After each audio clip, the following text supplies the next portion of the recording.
C'est un PC qui vient informer le Coast Guard que le bateau est échoué sur le récif du Bouchon alors que l'alerte a été lancée à 11h50 le jeudi. Première question qui nous est posée, c'est la réactivité, l'efficacité, la détection de nos services de surveillance maritime. Comment se fait-il qu'un bateau qui est en détresse à 11h50 le soir, qui n'en panne remorqué vers le port, et laisse-le tout simplement échouer sur le récif? Il vient démontrer la faillite, la défaillance de notre système de sécurité aussi maritime. Nous disposons de deux systèmes de radar. Le premier système est un radar côtier qui contrôle, qui détecte toute la présence d'embarcations, même de petite taille, en dehors de nos côtes. Ça, c'est le premier radar qui paraît fonctionner.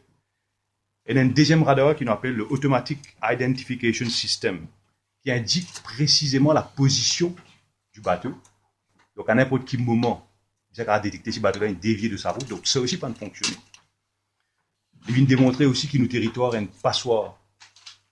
N'importe quelle embarcation capable de rentrer, sortir, sans qu'il les garde côte au courant de la présence de toute embarcation. On va rappeler les autres qui, nous dit dans nos programmes, mettent en place un Petroleum Hub. 30% du pétrole mondial transite dans les eaux de l'océan Indien. Il représente presque 500 millions de litres de carburant. Donc, imaginez-nous une seule minute, si ça pétrolier là, si échouait l'eau brisant, qui va de conséquences qui est là. Donc, nous demandons, nous, en urgence, de revoir le National Oil Spill Contingency Plan. Il est important qu'ils nous mettent en place les mesures de précaution et d'intervention pour la gestion de toute catastrophe pétrolière. Nous pensons bien de l'enquête et sanctions sur le rôle joué par la National Coast Guard. Ils ont évalué et revoir toutes les failles de notre système de surveillance et de sécurité et qu'après une rectification qui est bizarre. Nous avons évalué non seulement le coût financier de tout le remorqueur qui vient pour tirer le bateau, mais aussi le coût des impacts sur l'environnement. Tout ça aussi choquant. L'inefficacité du ministère du Travail, du ministère du Tourisme. Alors qu'il y a une photo et une vidéo peut circuler sur le net partout, comme une possible mini-marée noire à Maurice, il n'y a aucune press release, il n'y a aucune conférence du ministère du Tourisme pour rassurer les tours opérateurs qui peuvent envoyer le bon client Maurice. Donc c'est le silence radio aussi à ce niveau-là. Nous avons un premier warning avec un chalutier qui a échoué Saint-Brandon. Nous avons un deuxième warning avec le MV Benita. J'espère que le Premier ministre pour prendre les choses en main et qui, enfin, réaliser que gouverner, c'est prévoir et qu'il n'est pas capable d'attendre prévoir les funerals avant la mort.